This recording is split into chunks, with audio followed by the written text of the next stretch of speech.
Hey boys and girls, Ed here at Killshot SpearGuns. Today we're going to talk a little bit about our 50-inch enclosed track spear gun. This is a rear handle. I could call this a rear handle spear gun. There's about 5 inches from the butt to the trigger mac. This gun's got 40 inches. I take that back. It's got 39 inches of band stretch. It's roughly a 105 centimeter gun. We do a koa trigger in this thing. And you can see our line releases on the side kind of low. We also put a float line connector on it.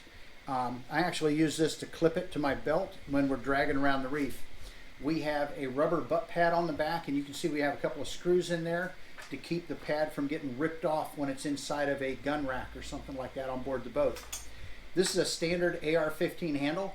Any AR-15 handle can go on this. Just make sure that if you decide to change it out, that it's something that's actually sturdy enough to hold up to the rigors of spearfishing.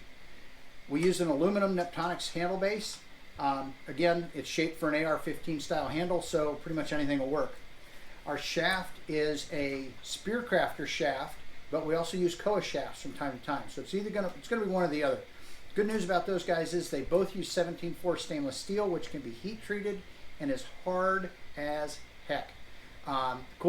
Other cool thing about this is we've seen these shafts bend almost 90 degrees and then spring back true as the fish goes tearing off.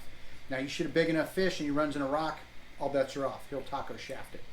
I mentioned this is an enclosed track, so the track runs pretty much the full length. Up at the front 10 inches or so, we do an open track section up here. And we do that to make it a little bit easier to load the gun. On some guns, we do a split muzzle like this so that you can easily put your bands in and out. And on guns that have space for 3 bands, we typically leave that closed. We use a standard loop line anchor. So your line's going to run through that if you're shooting a reel, or you're going to attach your muzzle bungee to it.